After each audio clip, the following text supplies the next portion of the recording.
अस्सलाम वालेकुम। आप देख रहे हैं कम खर्च बाला नशी और मैं हूं आपकी होस्ट ताहिरा।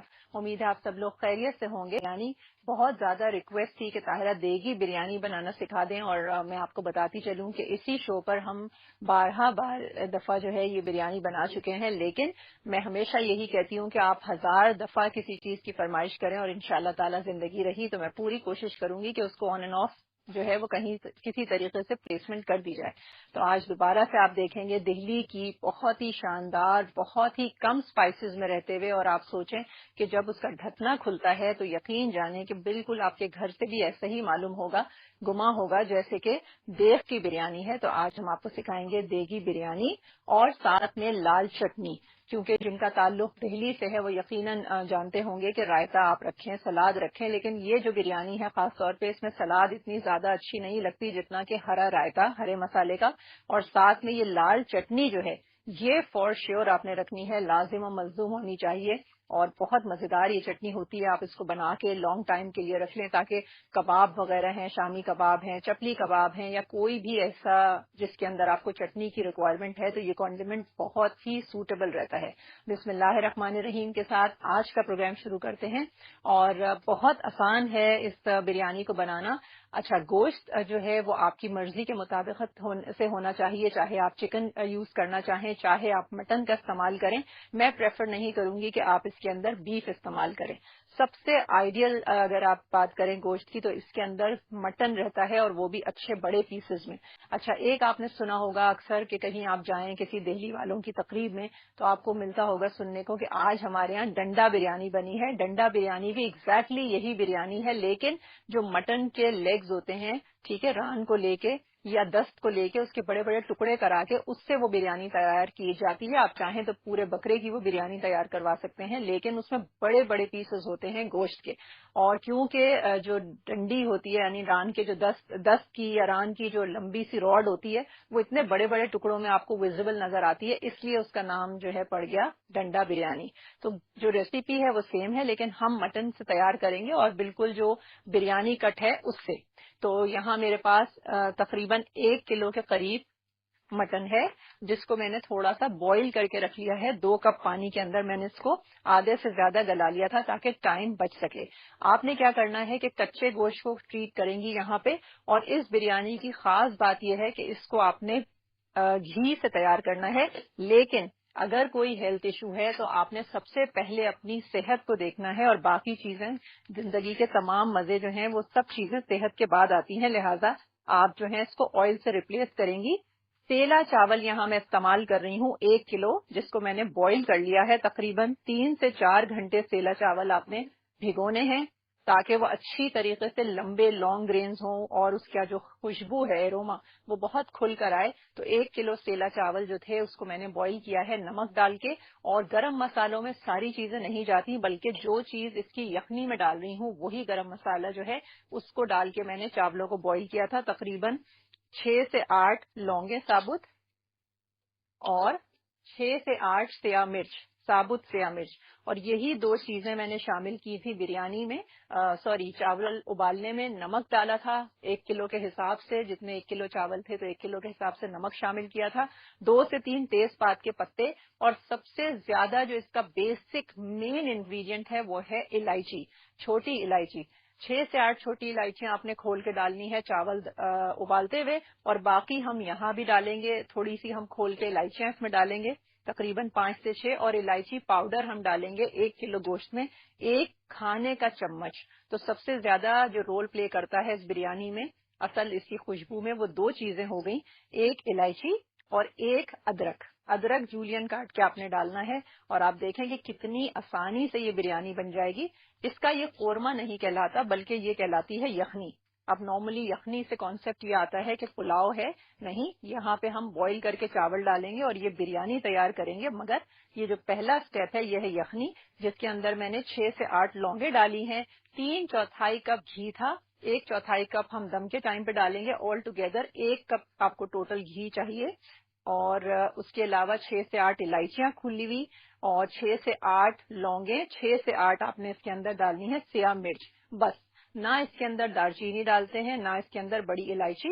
अब इसमें मैं क्या शामिल करूंगी,